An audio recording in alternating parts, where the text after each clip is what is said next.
Hi all, welcome to Crazy mummy on board. இன்றைக்கி நம்ம இந்த வீடியோவில் என்ன பார்க்க போகிறோம்னா, போலாண்டில் பப்ளிக் டிரான்ஸ்போர்ட் பாஸ் எப்படி எடுக்கிறது தான் பார்க்க போகிறோம். அதுக்கு தான் நம்ம இன்றைக்கி இந்த ஆஃபீஸ்க்கு வந்திருக்கோம். இது எங்கே இருக்குன்னா வார்சாவில் சென்ட்ரல் எனான்ற மெட்ரோ ஸ்டேஷனில் இருக்குது. இந்த ஒரு பாஸ் நீங்கள் எடுத்துட்டிங்கன்னா பஸ்ஸு, ட்ராமு, மெட்ரோ எதில் வேணால் அந்த பாஸை வச்சு ட்ராவல் பண்ணிக்கலாம். நான் ஒன் மந்த் பாஸ் எடுக்க தான் வந்திருக்கேன் இந்த ஆஃபீஸ்க்கு. 1 மந்த்னா 110 rupees வரும், 110 zloty வரும். இந்த office Monday to Friday 7 to 7 PM வரைக்கும் இருக்கும். Saturday Sunday holiday. மெயினான மெட்ரோ ஸ்டேஷனில் பார்க்கலாம். பப்ளிக் டிரான்ஸ்போர்ட் சர்வீஸ் பாயிண்ட்னு போட்டிருக்கோம். இதுதான் வார்சாவா சென்ட்ரல். இங்கே தான் நான் அந்த பாஸ் எடுத்தேன்.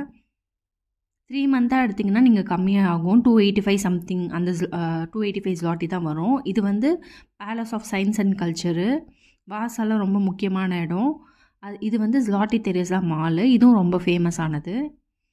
நீங்கள் ஃபஸ்ட் டைம் பாஸ் எடுத்திங்கன்னா பஸ்ஸில் இந்த மாதிரி மிஷின் மாதிரி இருக்கும். அதில் நீங்கள் அந்த கார்டை டேப் பண்ணி ஆக்டிவேட் பண்ணிக்கணும். அப்போ தான் அந்த கார்டு ஆக்டிவேட் ஆகும். 1 மந்த்துக்கு இப்போ இந்த மந்த் வாங்கினீங்கன்னா நெக்ஸ்ட் மந்த் வரைக்கும் அந்த கார்டை வச்சு யூஸ் பண்ணிக்கலாம். இதுக்கு முன்னாடி நான் மொபைலில் தான் டிக்கெட் எடுத்தேன். மொபைலில் எடுக்கும்போது இந்த QR கோட் எல்லா பஸ்ஸில், மெட்ரோவில் எல்லாத்துலேயுமே இருக்கும். நீங்கள் அதில் ஸ்கேன் பண்ணிட்டீங்கன்னா அந்த டைமிங் ஆக்டிவேட் ஆகிடும். நீங்கள் வீட்டிலேருந்தே டிக்கெட் எடுத்துட்டிங்கன்னா பஸ் ஏறினோடனே இந்த QR கோட் மட்டும் ஸ்கேன் பண்ணால் போதும், டைம் ஆக்டிவேட் ஆகிடும். இங்கெல்லாம் டைம் வச்சு தான் டிக்கெட்டு. அப்படி இல்லைனா இந்த மாதிரி மிஷின் இருக்கும் எல்லா பஸ்லலாம். நீங்கள் இந்த மிஷின்லேயும் டிக்கெட் எடுத்துக்கலாம் கார்டு ஸ்வைப் பண்ணி. 1 மந்த்ன்றதால எனக்கு 110 ஆச்சு. நான் 1 மந்த் எடுத்து பார்க்கலாம், கம்ஃபர்டபுளாக இருந்துச்சுன்னா 3 மந்த் எடுத்துக்கலாம்னு சொல்லிட்டு ஃபஸ்ட் டைம்ன்றதால 1 மந்த் எடுத்தேன். இந்த மாதிரி கார்டு மாதிரி கொடுப்பாங்க. ஃபோட்டோ, நேமு, சர்நேம் போட்டு ஃபஸ்ட்டு ஃப்ரண்ட்டில் இருக்கும், பின்னாடி இந்த மாதிரி இருக்கும் ATM கார்டு மாதிரி.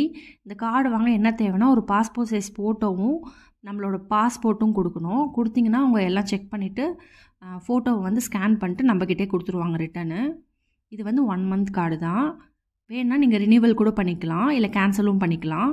இந்த வீடியோ உங்களுக்கு பிடிச்சிருந்தா மறக்காமல் சப்ஸ்கிரைப் பண்ணுங்கள். தேங்க்ஸ் ஃபார் வாட்சிங். இன்னொரு வீடியோவில் பார்க்குறேன். See you soon.